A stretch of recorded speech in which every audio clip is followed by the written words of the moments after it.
Alright guys, so welcome to Edutainment for Us channel. There are people who requested me for the summary of the Samaritan play, and I wanna go through it. Remember, it's a very long play, so you'll have to be actually brace your muscles, because Act 1 takes 3 scenes, Act 2 takes 3 scenes, Act 3 3 scenes, and Act 4 has 2 scenes. I hope that you will pay attention to this. I received several requests, so I've decided to do this before the exam. Possibly, maybe whoever requested needs to actually get the concept of the play before the KCSE. All right, so let's start with Act 1, Scene 1. I normally call it as the major act as the mayor's suspicion. All right. So we will be going through episodes within that act, and the first episode in Scene 1 is the students' assembly. So the scene takes place in Sagrada Secondary inside the school hall at around 10 a.m. The school is on a hill in Maracas municipality. Teachers and students are seated, and Mr. Kamona, the school deputy principal, walks in, then goes straight to the podium. There is silence as he greets everybody. Students respond in chorus. That is the first mini episode. The second mini episode is Hope for Lounge and Arrival of Guests. The first, I said, students assembly. I told you what it is about. Now the second one is Hope for Lounge and Arrival of Guests. Now when we come to the Hope for Lounge and Arrival for the guests, that's what happens. We see that we have information about the Samaritan, which is the winning innovation of the year secondary school. That is, the deputy informs them that. And the national innovation competition is officially being launched in the municipality. Okay, within the school, of course.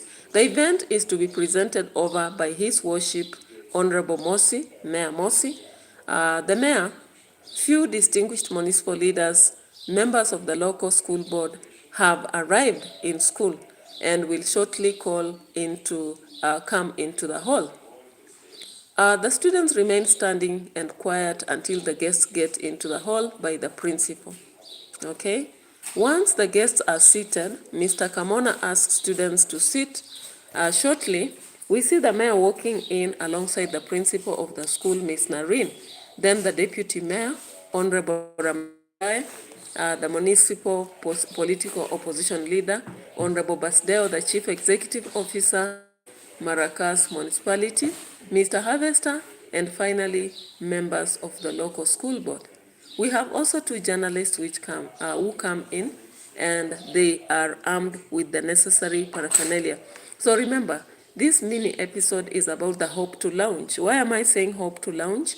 Of course, the school expects that the mayor will launch the app, and so the guests arrive. I've mentioned the guests here. Remember, it's Honorable Ramdai. We have the mayor himself. We have Basdeo.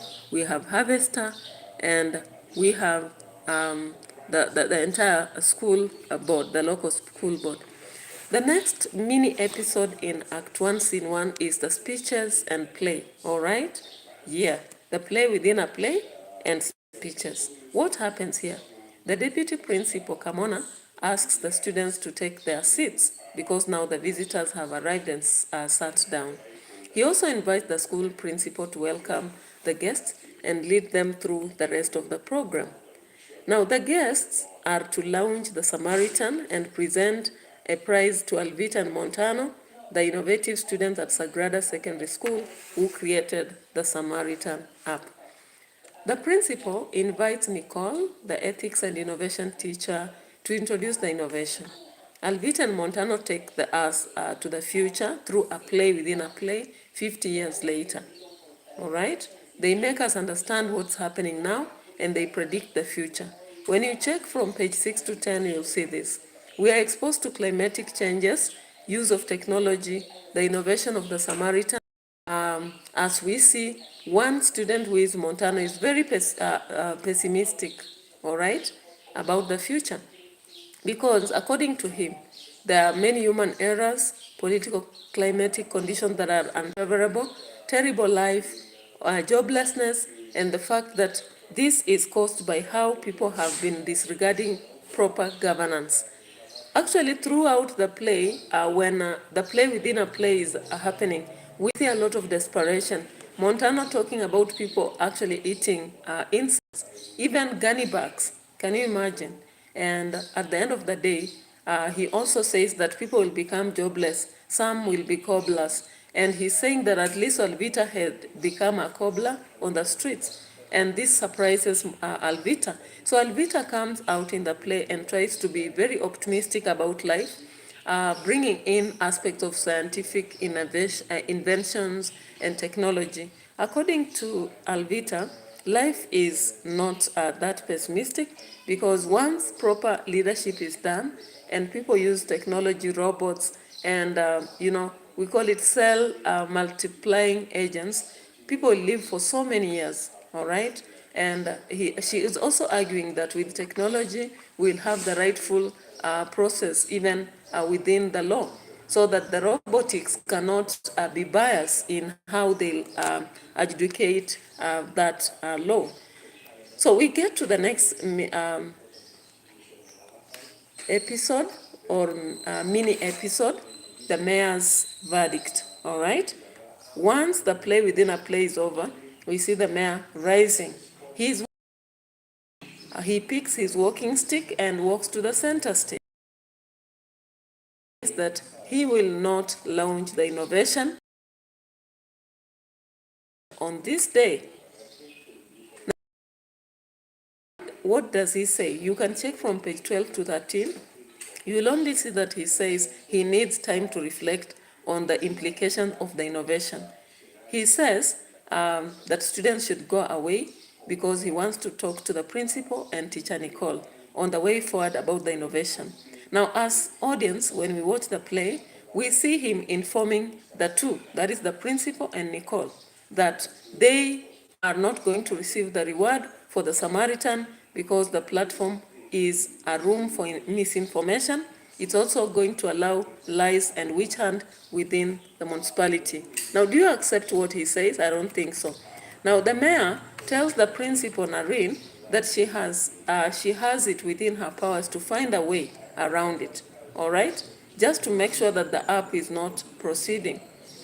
He also tells teacher Nicole to figure out a way and write to the Ministry of Education indicating the presence of some fundamental errors in it.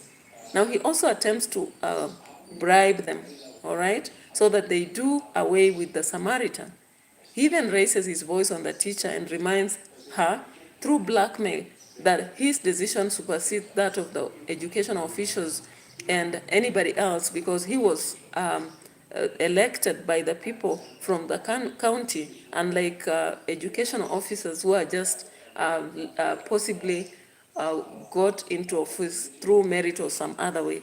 So by the time we are reaching page 17, we realize that the mayor does not have good intentions with the app, and he's afraid, he's suspicious about the app.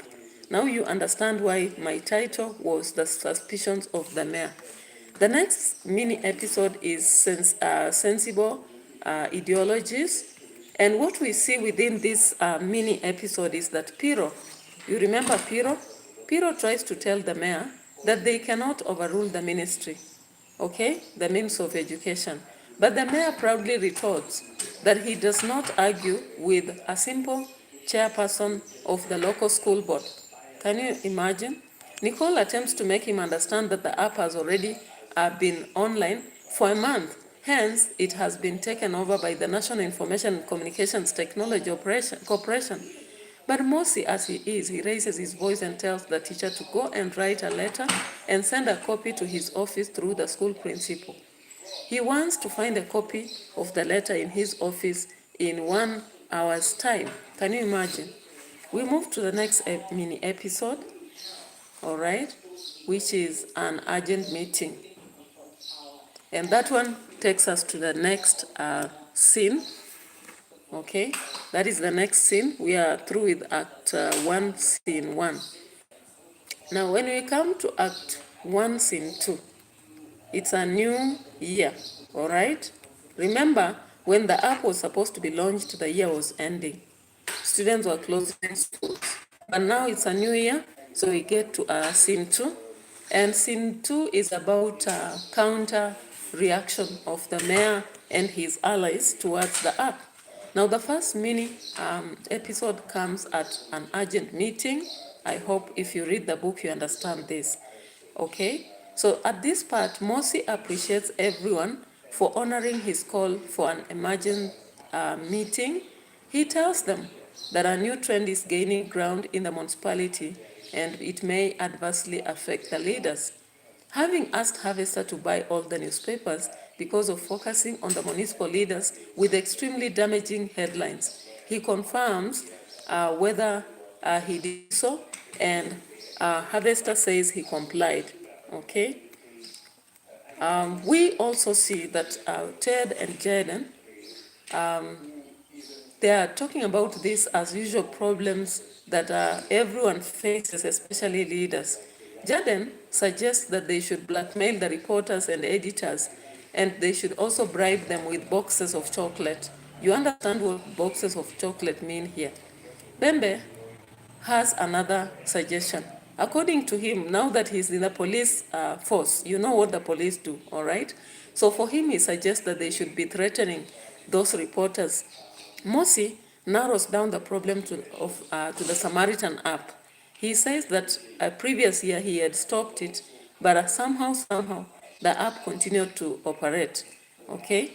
And Mosi reminds them how he had declined to launch the app, but now he's saying if the news people come here, they should not accept that they had refused to launch it. The next mini episode around scene 2 is the damaging app, the damages that the app has caused.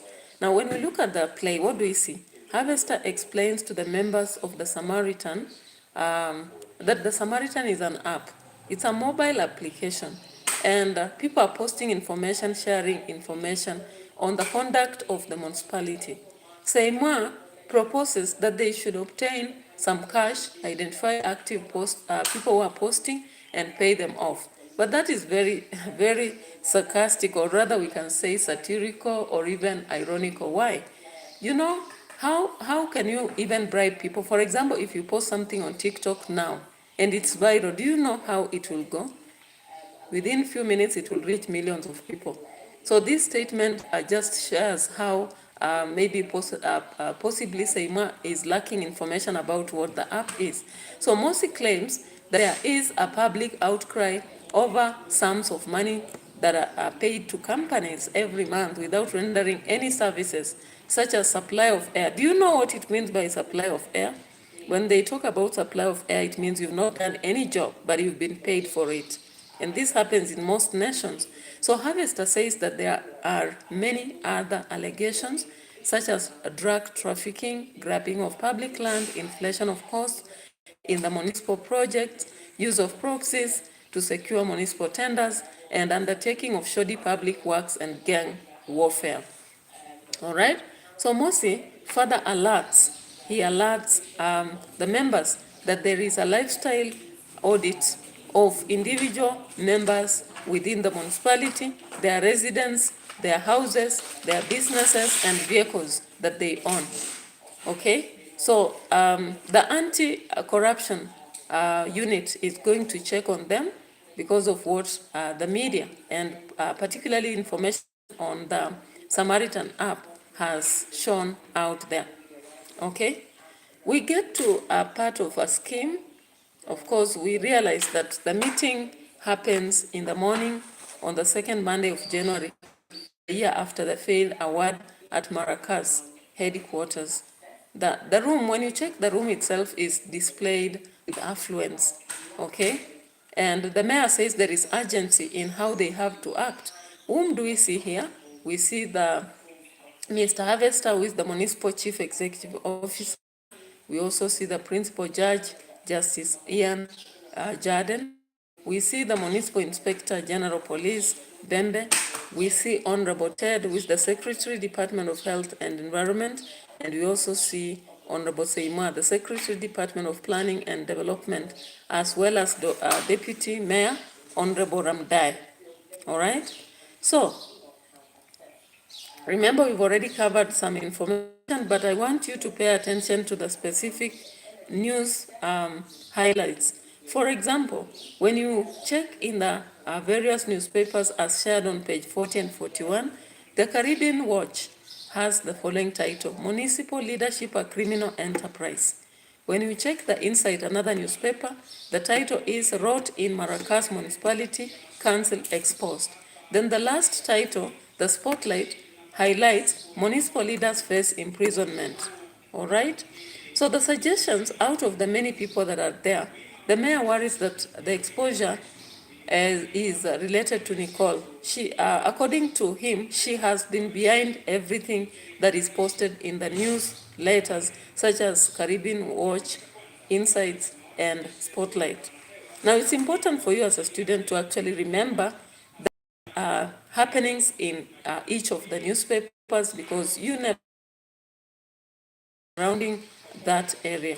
Now, when you look at the suggestions, Ted claims that the headlines are very common, and according to him, the rotting is common also in Maracas. Jordan feels that all reporters have to be bribed. Now, members reflect about everything, and they are intimidated that the developers of the app are humiliating them, and the press is actually working all day night to create a menace surrounding them. Now, people like Harvest and Jordan are very liberal-minded. They are very open here, and Jordan disregards the aspect that he is not part of the criminal proposals. He believes that he's very clean from the mess. If you check from page 22, 23, around 23 up to 24, that's what you see. Now, saying more things they should check on the students, but innovation.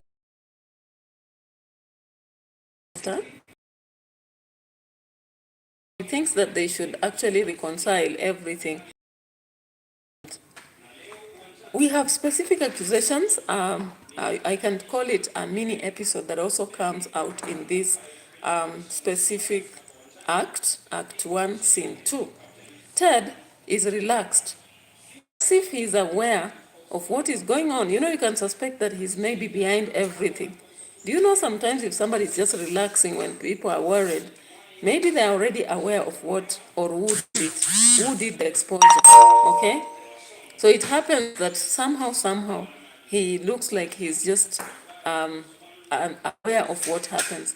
Now he declares that the online allegation cannot form a strong basis of prosecution and conviction.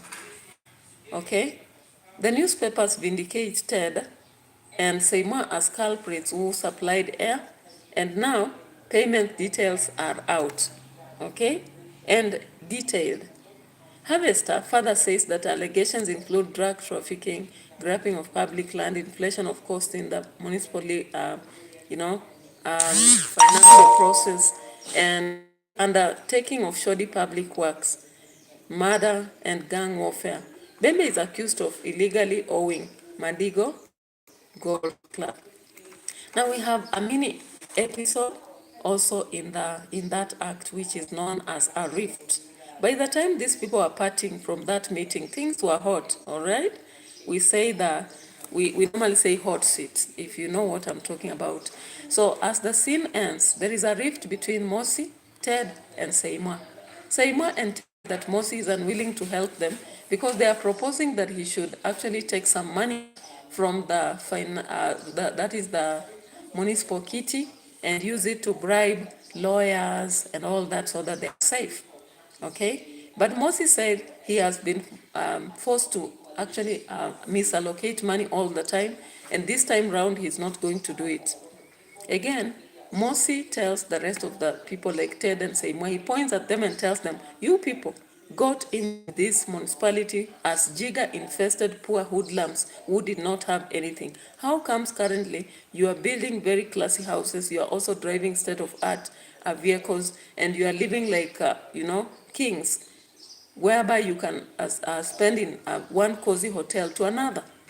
And Ted are like, are you safe from it? Aren't you the same person who is not clean? You have also been stealing from the public kitty. So here as the audience, we actually realize these people are selfish, they are corrupt, They are, and they are looting as they hoot. You understand? Hooting, looting at the same time. So they plan to mobilize the members of the council chambers against Morsi. All right? They tell him, we are going to hoist you out of office. And of course, when you say that to someone who is actually taking bread left, right, you know what they'll do. So let's get to Act 1, Scene 3. I told you have to brace yourself if you are actually set for this summary as you asked for it yesterday. So I hope those who plan for it will be really giving room to listen. It may take even 1 hour. Remember, The Samaritan is a pregnant book. It has a lot of information. Looks small, but a lot of information within it. So Act 1, Scene 3, I call it the setting things right. And you'll understand why I call it that way. That is a title I give it so that you just understand the episode within it. Now we begin this in a week later at Maracas Municipal Headquarters in Mayor's Boardroom. It happens in Madingo Golf Club, an exclusive members club. Why did they choose this? Ask yourself, all right? So Mr. Harvester and Inspector Bembe are seated pensively facing each other. Mayor Mosi calls the two dependable allies. Now ask me why they are called dependable allies. Kitchen cabinet, you understand? Yeah, they are stealing together, hooting together, shooting together, and doing all that crap together. So Bembe predicts his death, indicating that after logging into the app, he learned that he was accused of corruption, violation of human rights, drug peddling, extortion, all those sorts of sins. And you can check that on page 37. So he says he drifted into a coma at some point. I'm like, really? Somebody drifts into a coma and they wake up without the nurse or the doctor or even a hospital being involved? That's the irony within this play, all right? That is the satire again. Yeah, so he says he drifted into a coma at some point. Mosi tells him that Ed and Seymour are mobilizing councillors and aldermen to pass a vote of no confidence in him. He fears that he is likely to end up in prison, Veneta prison, remember? So they discuss what the media has presented in the newspapers. Bembe tells Mayor that the Sentinel claims that he lost a tooth during boardroom meeting. Contrarily, Harvester tells Mosi, Kelly Sharp, hello, how are you? Good morning. I hope you're doing well. Thank you for coming up here. And I am just proceeding with the discussion of a play done in Kenyan schools because students are actually doing a KCSE on that. And I had some members asking that I share the summary. Possibly, maybe they want to use it for revision purposes or whatever it is. So welcome. Good morning. I hope you're fine. And I am doing well. Thank you so much for showing up. All right, so we proceed with Act 1, Scene 3. We see the discussion between Mosi and the rest of the people who are here. We call them dependable allies, all right? So Harvester actually tells Mosi that the Caribbean Watch claims that Bembe's hotel is built on Maracas University land. This makes him so fearful because he says this is the only investment he has. Bembe is mentioned as the member of the Ghetto Boys gang that robs people left and right in the municipality.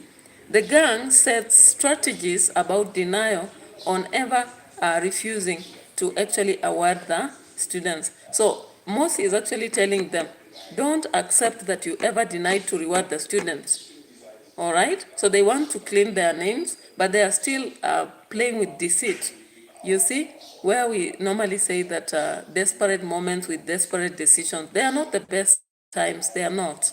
They're just short calls, or rather short processes or shortfalls that will, at the end of the day, be very harsh to somebody.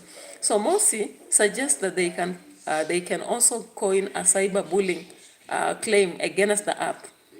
They plan on how to put Ramdai and his team behind the bus to stop any allegations against them. Mosi suggests that they can use militia group and make the municipal headquarters a no-go zone using Blackman, who heads the Red Eagle gang. So you must be informed that Mosi owns a gang. I don't know why leaders own these gangs, In Kenya currently, you are hearing of something happening, like in Nairobi, you hear that they are using gangs here and there. All right. Yeah, so they also target bringing down the Samaritan and convincing Nicole against pursuing it. She has to stop, according to them, allegedly. So Mosi, however, believes that Nicole might challenge them. She's not a very easy person to go about. She's very tough, no-nonsense lady, and she's determined about what she wants. Whether it is going to be controversial or not, she does not give a damn. So Bembe will to use his ways of making people switch allegiances. You see the police, the only thing they think that they can actually harass you, they can use violence, they can push you around. I'm sorry if you're a police listening to me, but this is actually how some of them or most of them believe. When they handle you, they don't think they can just talk and things are over. They think they have to push you to the wall and you will definitely give in. They agree on implementing all possible measures and review them where necessary. All right? That is the end of scene 1. That is Act 1. Act 1, scene 3. Now, I hope you are ready for Act 2. Act 2 has 3 scenes again, so brace for it. Brace for it. So Act 2, scene 1. I normally call that entire scene apprehension and determination to move. All right? Yeah. Now, who is determined to move on? I want you to listen carefully and you'll get to understand who that is. So the first mini episode here is students' visitation. Students' visitation. So the following morning around 8 at Sagrada Secondary School, Alvita and Montano visit their teacher's office. The teacher is Madam Nicole. They are afraid that the mayor gave Nicole an ultimatum to stop the play, not the play actually, but the app, to stop the app, The Samaritan, and she has not considered. So they prospect that the Samaritan might give her very serious trouble. The next mini episode is reassurance. Now, Nicole is a firm person, as I told you. She reassures the student that everything will be all right, and she refers to the parable of the Good Samaritan in the Bible. She tells them that despite hostilities around the app, we realize that even the Jews and the Samaritan, the man in the parable is treated with compassion and taken to a safe, having regardless. So she trusts that the app is an excellent platform that gives people a voice to unveil the wrongdoing and share ideas that are better within the corridors of this municipality. So she encourages them that they should just brace on, because taking responsibility of progress in the municipality is not just one person's show. The next mini episode is why fight. I give a question to that because, we are seeing that Madam Nicole is trying to make it clear to the students why they have to fight for the app. Alvita suggests that the app will not help, as leaders will suppress it. Nicole tells them Samaritan will actually change the history of the municipality. Montano says Miss Nicole may be in danger. She may even be transferred from this school. Alvita shares how the Samaritan has been all over the newspapers, television channels, radio.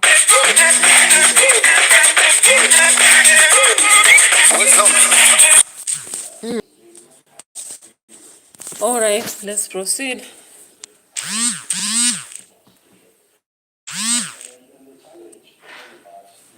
Okay, so Alvita shares how the Samaritan has been all over the newspapers, TV channels, radio for over 2 months, with such growth that has created fear. Nicole criticizes the lifestyle of leaders who are having a normal salary, but they can afford a flaunting style, big vehicles, huge houses, plenty money. That is on page 53. And she advises the students to stand firm with the app and demand the right action amongst all things. She urges them to pursue the app. Nicole's mobile phone rings and she says the principal wants her in the office. Can you guess what's next? All right, so let's get to the scene 2 of Act 2, Mayor's testimonies and threats. Okay? So this is Act 2, Scene 2. Mayor's expectation is the first mini episode under this scene. Nareen is seated in the boardroom when Charlene, the secretary, informs her Nicole's presence.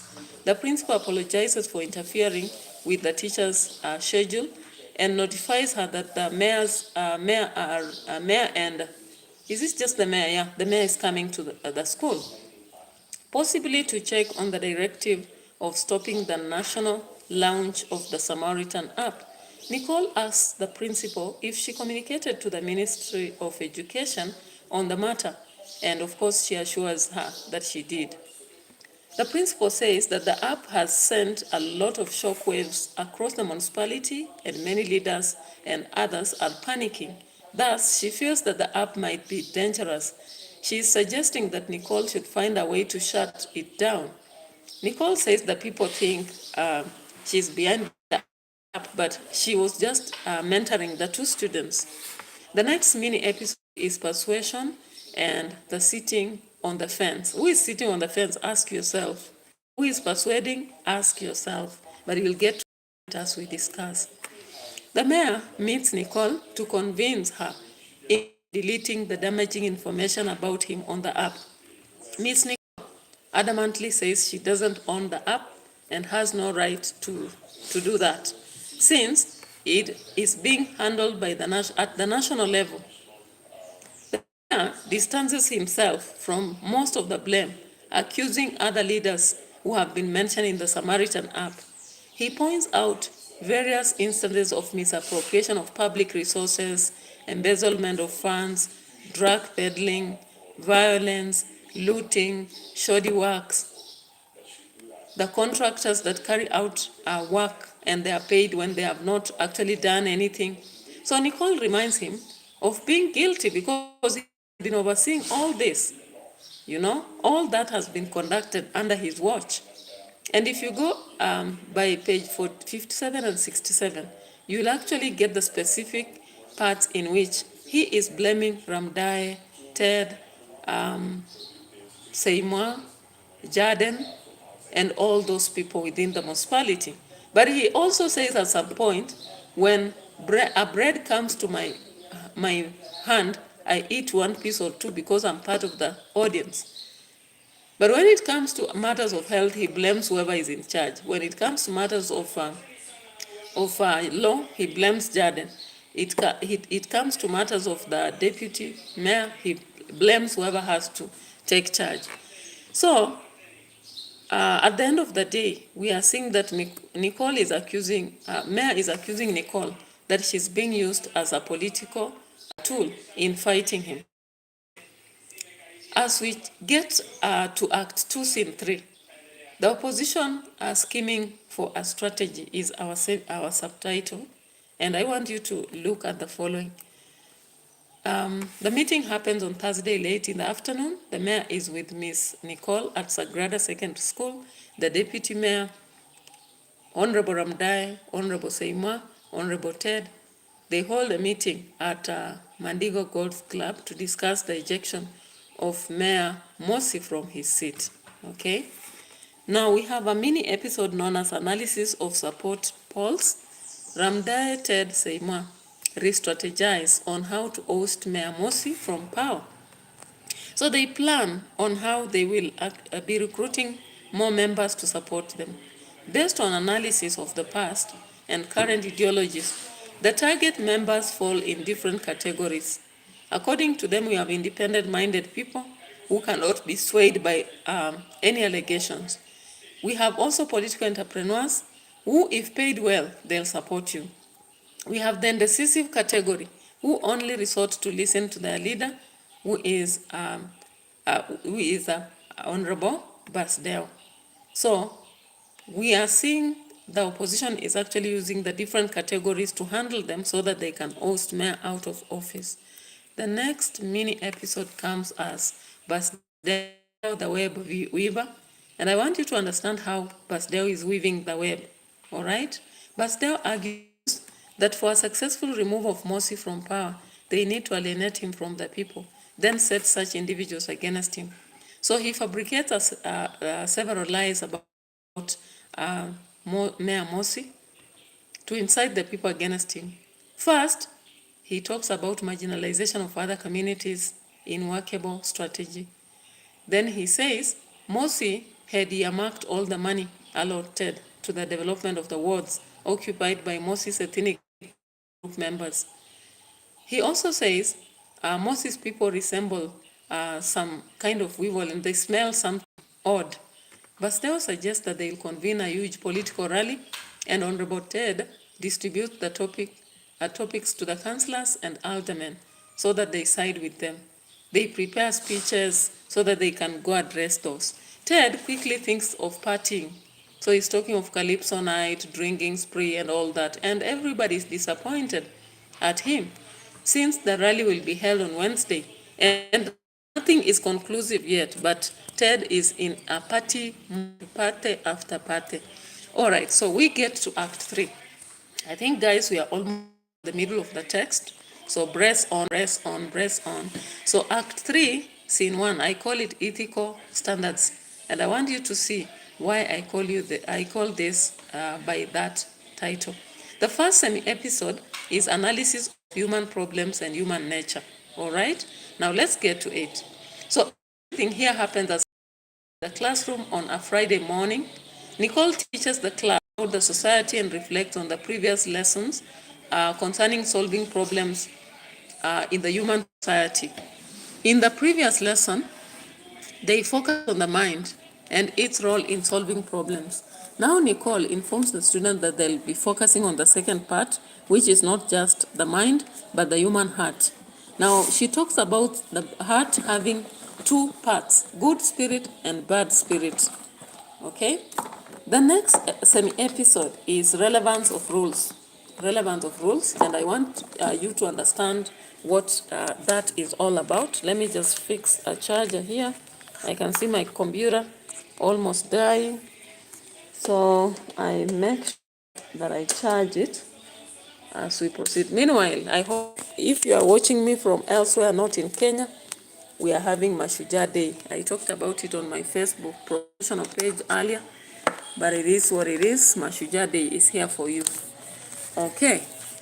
And maybe I'll be doing some analysis somewhere later on Mashujaa Day. Why not? Okay. So the next mini episode is called Relevance of Rules. All right. The students learn the relevance of rules in an analogy of how failure to follow traffic rules results in injuries and deaths. In comparison, Nicole tells the learners that God created human beings and gave them rules they should follow. The 10 Commandments guide human beings. The biblical allusion is also applied here. Nicole talks about the fall of Jerusalem and the temple after the long siege by Babylonians and failure to abide by the 10 Commandments, like not worshipping other gods, not killing, among other aspects that she shares. We have the next mini episode, Vices in the Society. Here, the students mention vices such as corruption, murder, robbery, and sexual immorality. The municipality faces a lot of challenges because of irresponsible leaders and vices. The hospitals also do not have drugs because some of the leaders are stealing and soliciting for bribes, and the police officers are also doing the same, and we have injustices in courts. We get to the next mini episode, Bembe's Ways, which is the last under that scene. The scene ends as Narine summons Nicole out of class because Inspector Bembe is here, wants to investigate her office. It's like, bam, why would an inspector of the police come to investigate a teacher's office? All right, we get to Act 3, Scene 2, the saga. I call it the saga, and I hope you'll understand why it is a saga indeed. The first mini episode is the threats. Why do I call it the threats? Listen to this. The scene unfolds in Nicole's office with Inspector Bembe in. Bembe attempts to intimidate Nicole so that she can give up on the Samaritan app. Okay? It is ironical. He demands that the app be given physically to him. He is so, how do I call it? He lacks knowledge in understanding that an app is not something physical.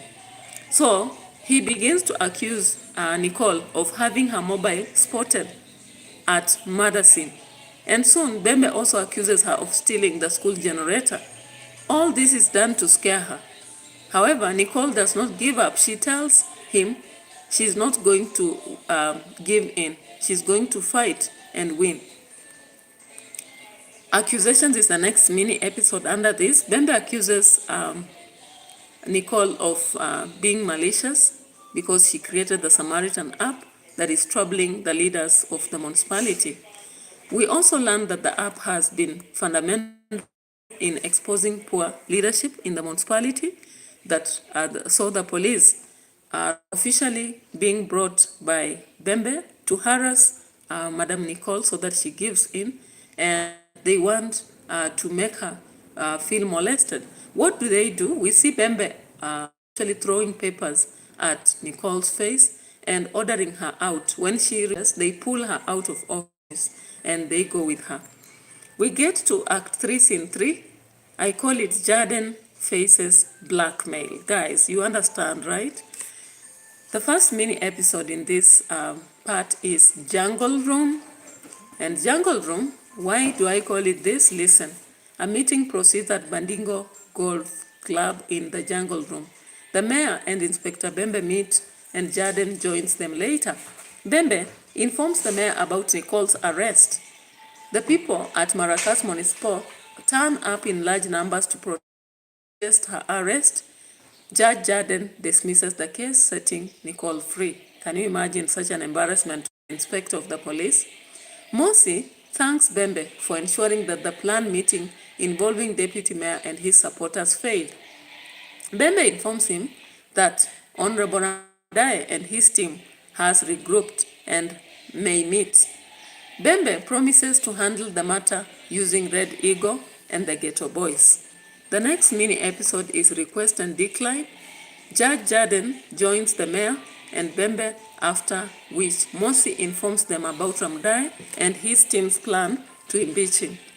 Mosi claims he is aware of Ramdaye's past, hence Jaden should help him put Deputy Mayor behind bars. Mosi requests the judge to rule in his favor as a way to delay their plan to impeach him. Jaden states that he cannot do so, being a man of considerable learning and mindful of his professional integrity. Now we get to blackmail as the next mini episode. The mayor and Bembe manipulate the judge, exposing him through the Rondegate affair. I hope you remember the fact that he participated in the corrupt deal in the Prime Orchard farm. He actually helped his mistress Ivy to secure some of the deals with the municipality through crude ways. They are now importing grains, okay? They are now importing grains and earning from it. They created rodents and put them in the near the Prime Orchard to destroy the cereals. And they also got a contract where they now have cats, specially trained cats, to hunt down the rodents. Now, this exposure actually creates a lot of fear in Jaden. He didn't know that they knew all this because he got shares from the entire Prime Chad Rondegate affair. All right? Now, let's get to the last bit of that act, and we'll be moving to the very last act. And the last episode is mayor's conditions. So the mayor states to Jaden that for him to be free, he needs to fulfill their desire. That is convicting Honorable Basdeo and Mayor Deputy for involvement in the grain scandal, as well as jailing Honorable Seymua and Honorable Ted for supplying air to the municipal of Maracas. You get that? All right, so they leave and let Jaden think about what he'll do. Now we get to Act 4. Guys, we are almost finishing. Act 4, Scene 1, I call it the scheme, and I want you to understand why it's a scheme indeed. The first part is a semi-episode called Harvester's Anxiety. All right? Justice Jaden and Harvester meet on Tuesday late morning at Mandigo Golf Club. Harvester wants Jaden to help him concerning the Samaritan, since he he was accused of countless crimes. He thinks he will be crucified for what the mayor tells him to do. He shares that the whole family, wife, children, and himself are fasting and praying, trusting God will get him out of the mess. Jaden tells Harvester that Mayor Mosi has instructed the municipal lawyers to file cases against Honorable Ramdai, Honorable Seimwa, Honorable Ted, Honorable Basdeo, and they should be jailed as soon as possible. And I think the meeting happens in the mayor's office, not in Madigo Golf Club. We can correct that. Now, the next mini episode is Jaden's philosophy and inability. Now, Jaden shows inability to convict Honorable Basdeo and Ramdai because he will also be betraying the two, yet he also benefited from the same aspect in which he will be convicting them. So he justifies to Harvester that since he's a judge, he does not operate in a vacuum. He is just as anybody else within the society, and he says that the ethos prevailing in a society are determined by those within it. And such ethos influence his thinking, actions, his rulings, and in many respects they reflect the culture of the society. The next mini episode is called The Haunted Jaden. When we look through this episode, we see that Jaden is tormented. He reports to have been seeing rats and rodents running. His eyes are wide open. Furthermore, he is even catching rats that trigger his ulcers. He even accuses the inspector of police of Madigo Golf Club for spitting in his food somewhere in the kitchen.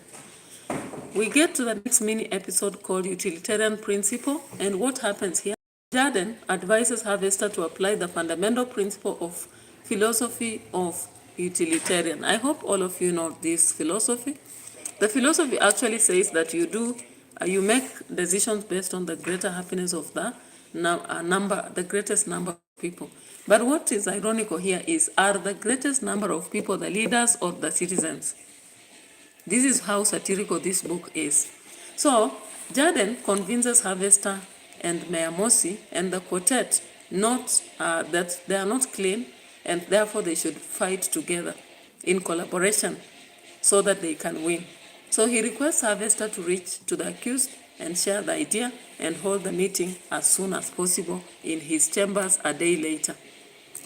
So we get to Act 4, Scene 2.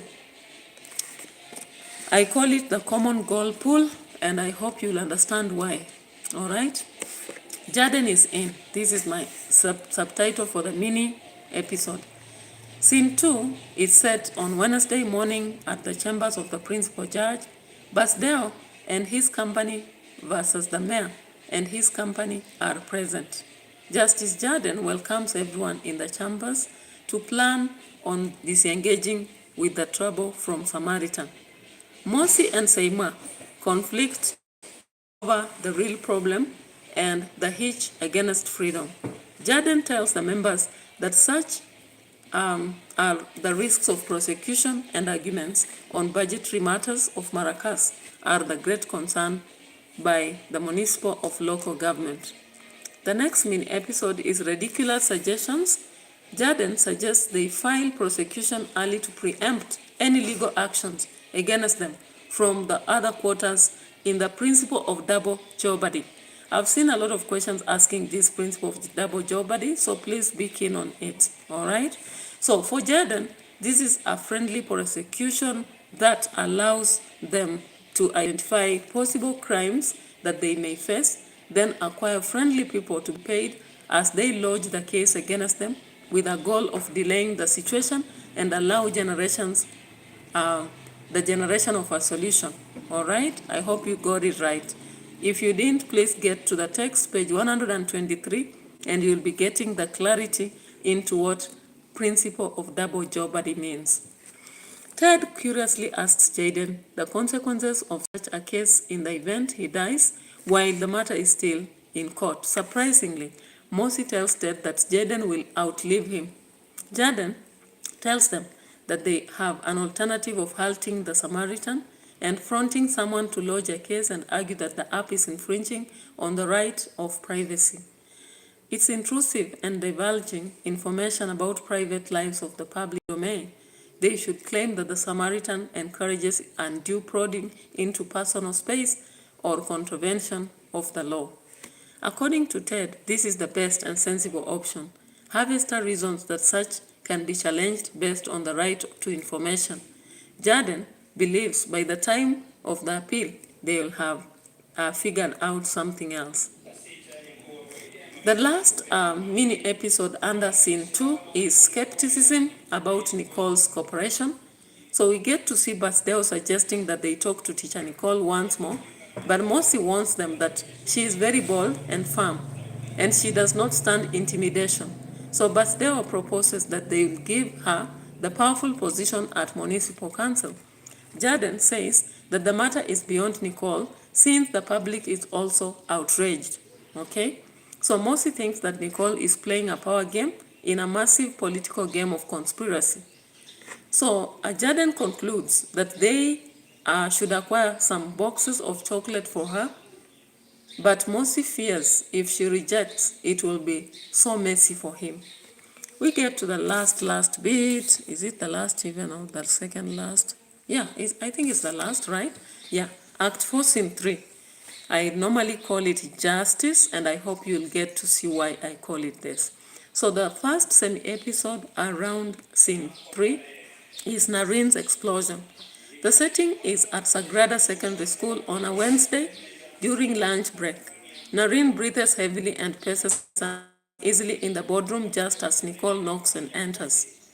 Narin is agitated and angry and scolds Nicole for dragging her into conflict between her and the leaders at the municipal of Maracas. She cautions that being neither her house help nor secretary, she should not keep receiving phone calls for the municipal leaders.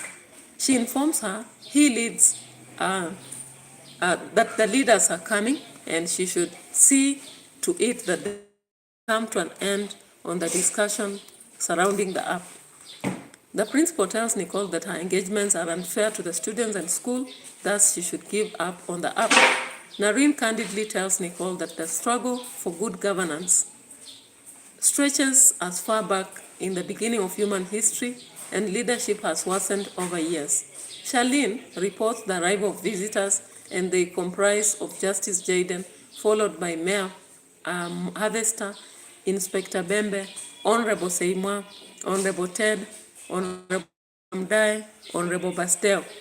The principal welcomes them, promptly informing them she has planned to attend a crucial school matter. She exits the boardroom. Now remember, Nicole did not take it hands down. She reminded the principal that the elephant that trumps the rat is not a hero, and she will not give up on what is important for her municipality. Someone has to actually fight as strongly in such a war for anything to be achieved. And she says she'll only do what's right. So we see Nicole asking the visitors about the visit and why they are here. Jarden assures her that all is well, and they are requesting her to forgive them for whatever intrusion into her busy schedule is. Ironically, Inspector Bembe apologizes for the former arrest and violence, as well as having arraigned her in court as a mistake they did. In addition, the mayor apologizes to Nicole, claiming that most of the times he steps on people's toes in the course of duty, but it is never personal. Ted offers Nicole a golden ring, which she declines, telling him that she does not wear such. Jarden informs Nicole that they have held a lengthy meeting as top leaders of Maracas municipality. In the meeting, they had agreed that they consult Nicole for necessary changes in the municipality to ensure a safeguard within it. Not only does Bembe and the mayor agree that the leadership of Maracas have failed in their mandate, but also they say that the society is doomed unless a clear strategy is put in place to secure the future. Nicole tells them that she's ready to work. She's ready to work with patriotic citizens who are transparent and accountable in management of public affairs. Immediately, Mosi shakes her hand and welcomes her with an offer to work with them. They are ready to change everything in the municipality and ensure that the public resources are safe and justice is served. Nicole is optimistic that if everyone acts right, all will be well. She reminds them of the spirit of the beast and how it works against everything. Jaden proposes that Nicole be given the office of Director General in the municipality. The mayor says that he will be the only one who will be at the top, but the rest of them will be answerable to her. Mayor says that they will draft a contract for her and she will oversee the entire municipality. Okay, so we see that she will be reporting to the mayor. Nicole turns down the offer, stating that the change of the heart is not about offices, that the spirit among the people and more so the leaders themselves is not supposed to be found in the creation of offices. She tells that everyone needs to be responsible, honest, truthful, and abide by the laws by simply obeying the Maker. Basdeo agrees with Nicole. Nevertheless, he is hopeless that Maracas has any better person because most people are, especially the leaders, are self-seekers. Nicole says there is hope as long as people turn to their creators. The mayor asks Nicole how she can help them, and she reminds them that they are the ones to correct the mess. The last mini episode is the real arrest. So as they are talking and trying to convince Nicole to join them, Alvita and Montano enter and are running and are fearful. They inform Nicole that the police are in school. Inspector Tajo, the head of the National Anti-Corruption Investigation Bureau, comes in and tells them that he is under instruction to escort them to the headquarters of Anti-Corruption Investigation Bureau for clarification of variety of issues. So everybody is arrested. We can see the reaction from different people. To go to page 139 and check on specific reactions of different leaders. We saw one of them was hiding, another one under the chair. There was one who was actually trying to him. He is not going to be arrested, Harvester particularly. So you check on the reaction of different characters because that is very important. So we see that the anti-corruption officer Tajo arrests all the leaders and lets Alvita, Montano, and Nicole free. At the end of it, we see Alvita confirming in a statement saying no one can escape from the consequences of their actions. So this was a lengthy summary, taking almost 1 hour, 1 minute, and about 10 seconds. But it was worth it because you had urged me actually to give such a complacent and detailed and agile summary. And I hope that through this summary, you'll be able to see how the text flows. But I'm going to show you the notes on this because some people would want to refer. In case of any minor mistake, please just correct it. So let me show you this as we come to the end, but I hope you have a nice day, a nice Mashujaa day for Kenyans, and a good day for my friends in New York. We have those from Turkey, from India, from South Africa, Nigeria, and other different places. So let's check on this. All right, so see that. Yeah. Say, alifika. Alifika kitambo. Okay. Yeah. Walinyima. Nilichukua tu nikampea.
All right, so that is the end of the notes. I hope you gained or you'll gain from it.